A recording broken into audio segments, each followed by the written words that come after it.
போன வீடியோல எகிப்தியர்கள் எப்படி கிளியோபாட்ராவை பார்த்தாங்க, அது மட்டும் இல்லாம கிளியோபாட்ராவோட ஹிடன் சீக்ரெட்ஸ்லாம் நம்ம நிறைய பேசணும். ஆனா அந்த வீடியோவோட எண்ட்ல நான் சொன்னது தமிழர்களுக்கும் எகிப்தியர்களுக்கும் என்ன சம்பந்தம்ங்கிற ஒரு மிஸ்ட்ரியோட முடிச்சிருப்பேன். இப்போ அதோட கண்டினியூஷன் தான் இந்த வீடியோ. இந்த வீடியோல நம்ம கிளியோபாட்ரா பத்தி பார்க்க போறது இல்ல. எகிப்தியர்களுக்கும் தமிழர்களுக்கும் என்னமோ நிறைய சிமிலாரிட்டிஸ் இருக்கு. ஆனா இதெல்லாம் உலகத்துக்கு தெரியாமலே கூட்டி வச்சிருக்காங்க. இப்ப அது எல்லாத்தையும் தான் இந்த வீடியோல நம்ம பார்க்க போறோம்.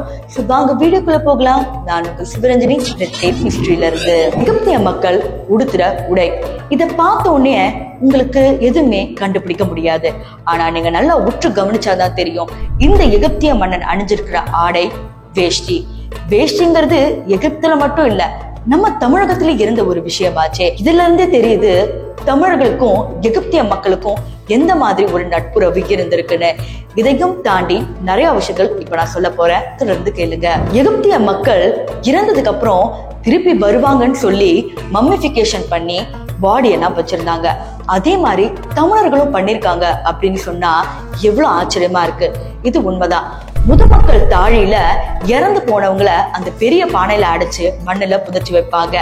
இதே மாதிரிதான் அங்கேயும் நம்பினாங்க, இறந்தவர்கள் திருப்பி வருவாங்கன்னு. இப்ப அதேதான் ஈஜிப்ட்லயும் சரி தமிழகத்திலயும் சரி லட்ச ஆண்டுகள் முன்னாடி இதை ஃபாலோ பண்ணிட்டு வந்திருக்காங்க. இது வரைக்கும் நான் வீடியோல சொன்னது சிமிலாரிட்டிஸ். ஆனா இப்ப நான் உங்ககிட்ட சொல்ல போறது ஆதாரங்கள். ஈஜிப்ட்ல ஆர்கியாலஜிஸ்ட் எப்பவுமே தேடிட்டே தான் இருப்பாங்க, புதுசா மர்மங்களை தேடி பார்க்கணும்னு. அப்படி இருக்கிறப்ப ஒரு பானையோட ஓடு கிடைக்குது. அந்த ஓடுல தமிழி அப்படிங்கிற எழுத்துக்கள் குறிப்பிடப்படுது. இந்த தமிழி அப்படிங்கிறது தமிழோட முதல் பெயர் தான் தமிழி. அதுக்கப்புறம் வழக்கம் மாற மாற தமிழ்னு மாற ஆரம்பிச்சது. இப்படி இருக்கிற இதே நிலையில தான் நம்ம தமிழகத்துல பல்வேறு இடங்கள்ல ரோமானிய பானைகளும் கிடைச்சிருந்தது.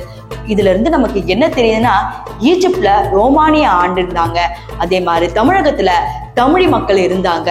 இப்போ உங்களுக்கு நல்லா தெரிஞ்சிருக்கும் தமிழகத்துக்கும் எஜிப்டுக்கும் எவ்வளவு சம்பந்தம்னு. தமிழகத்துல எப்படி பொங்கல் கொண்டாடுறோமோ அதே மாதிரி எஜிப்ட்லயும் பொங்கல் கொண்டாடப்படுதுன்னு சொன்னா உங்களுக்கு எவ்வளவு ஆச்சரியமா இருக்கும்.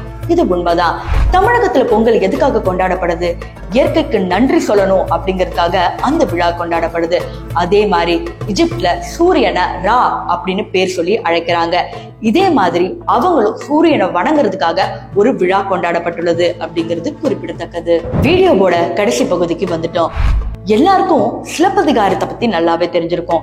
அதுல கண்ணகி தன் கணவன் இறந்தோடனே கோவலனோட வெட்டிய பாகங்களை ஒன்னா சேர்த்து மறுபடியும் வாழ்ந்ததா ஒரு வாய் தகவல் நம்ம தமிழகத்துல இருந்துட்டே தான் வருது. இதே மாதிரிதான் ஈஜிப்ட்லயே நடந்திருக்கு. ஐசிஸ் ஓரிசிஸ் அப்படிங்கிற இவங்க இருவருமே பாத்தீங்கன்னா காதலர்கள்.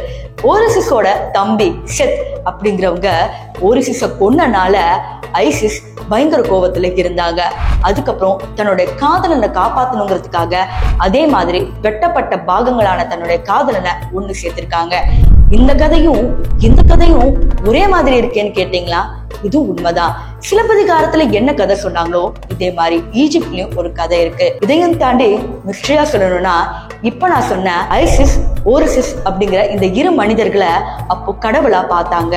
எப்படி நம்ம தமிழகத்துல கண்ணகிய கடவுளா பாக்குறோமோ, கடவுளா பார்த்தது, நிஜமாவே வணங்கினது, தன்னோட உயிர் அங்கதான் போகணும், என்னோட மம்மிய அங்கதான் வைக்கணும்னு சொன்ன ராணி யாருன்னு தெரியுமா?